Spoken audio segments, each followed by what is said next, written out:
Some exciting news today.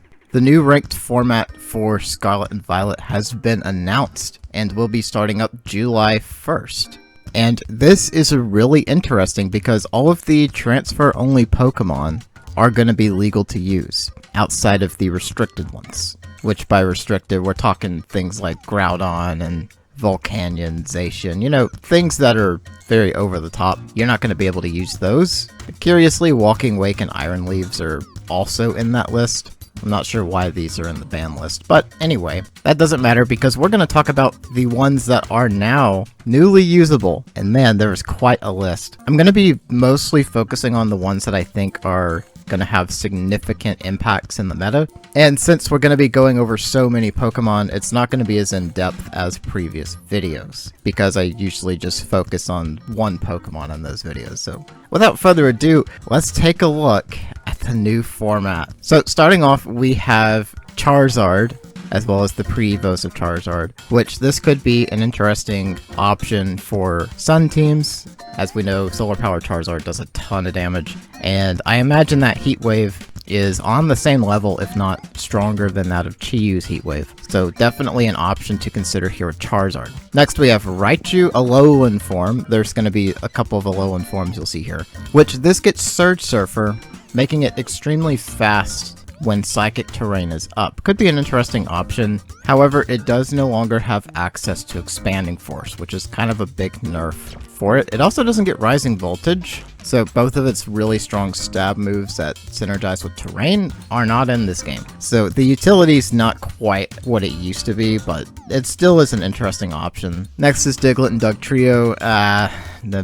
Not really meta defining here, gonna just leave it at that. Alolan Persian. Now this is interesting because this is a pretty good support Pokemon, having access to moves like Fake Out and Snarl, as well as good abilities that synergize quite well with it. So it'll be interesting to see if this shows up in any reasonable fashion, but I think the Mono Dark typing is the one thing that would be preventing it from being, say, a popular meta pick. And look, Hisuian forms are finally in. We have Growlithe and Arcanine. Now, Arcanine is interesting because this Pokemon has a ton of offense with the Fire Rock typing, but also has access to Intimidate. So running Grass as a defensive Terra, this could be an interesting alternate to the standard Arcanine. It is, however, going to be less consistent defensively because of that Fire Rock typing. We got Slowbro and Slowpoke. The Psychic Poison variant, don't really expect to see much of this. Signature move is pretty good, but could be quite useful on, say, Fluttermane, but I'm pretty sure Fluttermane Shadow Ball just blows through this thing, so I'm sorry, Slowbro, I don't think you're changing the world. At least not in this format. What could be quite interesting is Muck, because Muck has one of the best defensive typings in the game, Poison Dark, and it makes a pretty good offensive support Pokemon. And it has a pretty good stat distribution for handling special attackers specifically. So I think there's a possibility we will see some usage of Muck in the format, but I wouldn't expect it to be overly common as we get into some of the stronger Pokemon down the list. Next is Hisuian Electrode. Now this is a great typing, Electric Grass, and that's about all that makes it special. It is pretty fast, but not having access to Electroweb does really hurt some of its utility, and most of its utility is going to be coming from Coral Blast, which honestly, it's a really strong move, just looking at it right here. But whether that's going to be enough to allow this Pokemon to be like super popular, that remains to be seen. But this could be a great check to all of the Water Terra nonsense that is all over this game right now. Because with enough offensive investment, this is just going to start blowing through stuff that are Water Terra. Next is Tauros, not a big deal. Now we have some interesting stuff. Look at this. The legendary trio of birds are legal, both forms of them. I know back in Gen 8, Kantos Zapdos as well as Galarian Moltres were the most common, but with some really strong fairy types in this game, I question if Moltres is going to keep its spot as being just super popular. And while all of these are really pretty strong in their own way, I really don't see a very meta-defining capacity out of these for this format. Possibly Zapdos or Moltres, Galarian forms. With the stronger fairies in this game, I'm just not confident that Moltres is going to have the same utility as Gen 8. But with a good defensive Terra, this still could be quite strong. It's just a lot of commitment to terrestrialize this. It's just that relying on a Terra type to fix a Pokemon's weaknesses is a lot of commitment, and you can really bait that out, and we've seen people get wrecked because of that.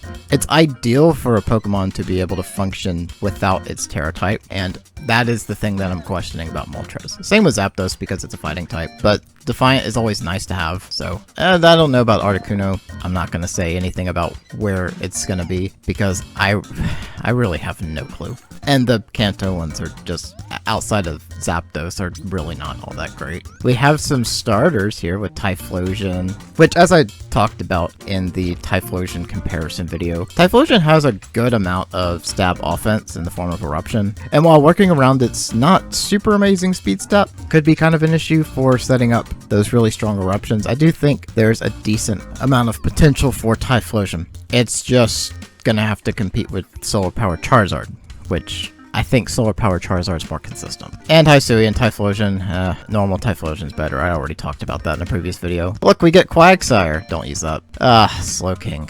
This one. This thing's not particularly good, and I don't expect it to get any better in this game. Got some pre-evos. We'll talk about the fully evolved forms of these, because I think they're going to be much more influential. Oh look, the Psychic type trio of these things. For the most part, they're like fine, but you can see on the bottom of the screen, we're gonna get to Cresselia in a minute, but these kind of get outclassed by Cresselia as far as support goes, and Mono Psychic offense is not particularly great, so not really meta defining in any way. They might be pretty good though, in very select scenarios. Oh boy, Heatran, here we go. If you've been following the channel for quite some time, you might have seen my video on Heatran, maybe like, what, 8 months ago? It's been forever. Where I theorized a Grass Terra Flashfire Heatran could be quite strong in this format. I still think that can be quite strong because Grass Terra type synergizes almost perfectly with Fire Steel. It's incredible.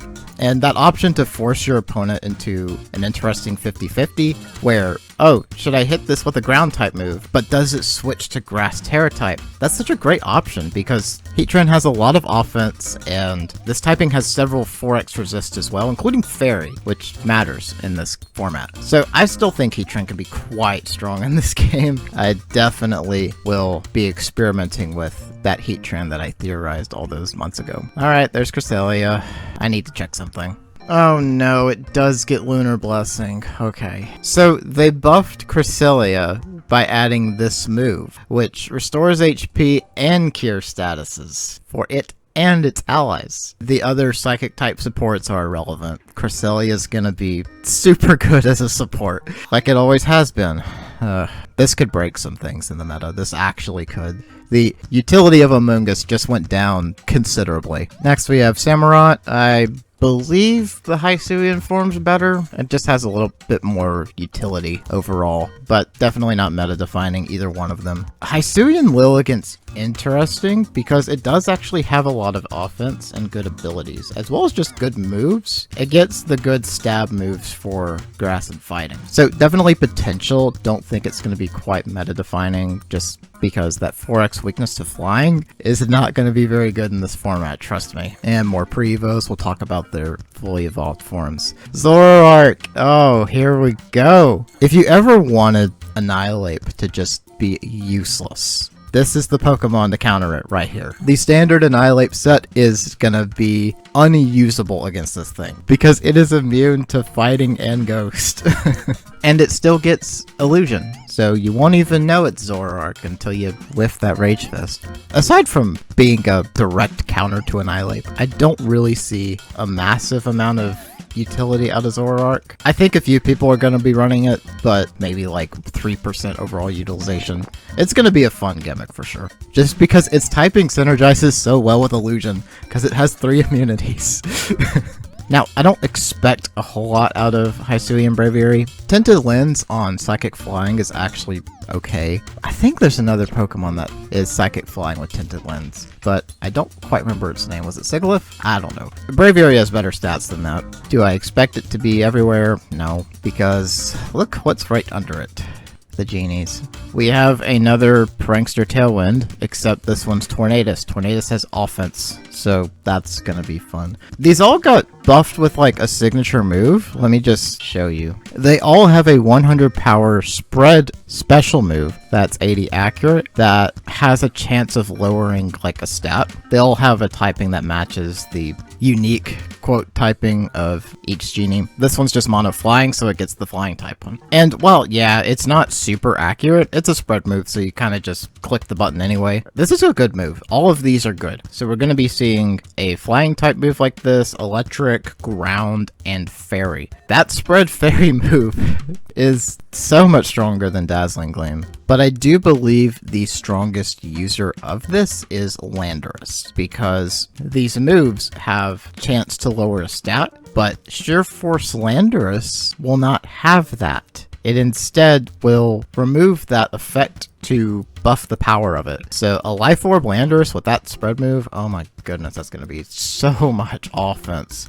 That's going to be obnoxious. Thunderous Tea may actually be kind of good now because of that too. But needless to say, these things are strong. They always mess up a meta when they show up, so I wouldn't be surprised if Landorus is everywhere. It always happens. Next we have Chestnut, which I talked about in a previous video for its unique utility of having stab body press combined with iron defense. But grass fighting doesn't look too great in this format, just because there's a lot of really strong flying types being added, so the utility is now questionable. Even if technically it's good, I don't think it's going to have a lot of space in the format, so don't expect it to be everywhere. Now we have Delphox, not expecting a whole lot out of Delphox, same with Greninja, because as I talked about in a previous video, Greninja's just not that scary really. Then there's Palafin, and I just don't foresee a world where Delphox is going to be oppressive. Carbink, why is this here?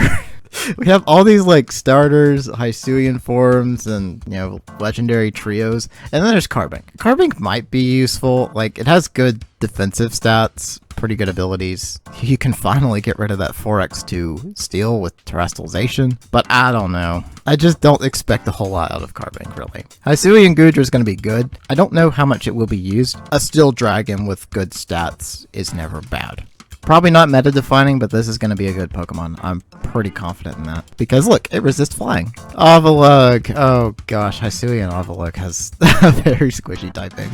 Okay, this Pokemon does actually have a signature move that does not look super great. It's like a better version of Icicle Crash, but it's still 85 accurate and only single target. That just kind of makes me sad. There could have been good potential if its signature move was actually more consistent. But man, that is a hard typing to work with for something that's supposed to be bulky. Decidueye, interesting. I don't expect a whole lot out of these. I actually think Bramblegast is a better grass ghost type, and Decidueye, no, don't use this thing. Hisuian Decidueye is not going to be good in this format. There's no way.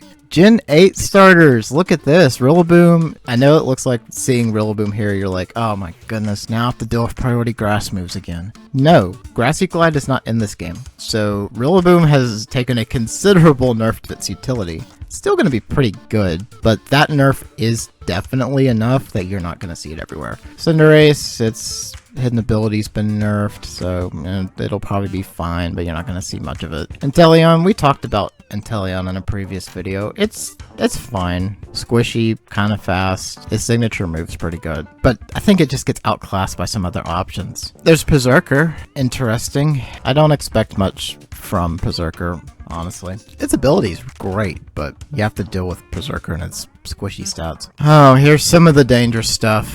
Urshifu. Oh, Urshifu. These things are brutal.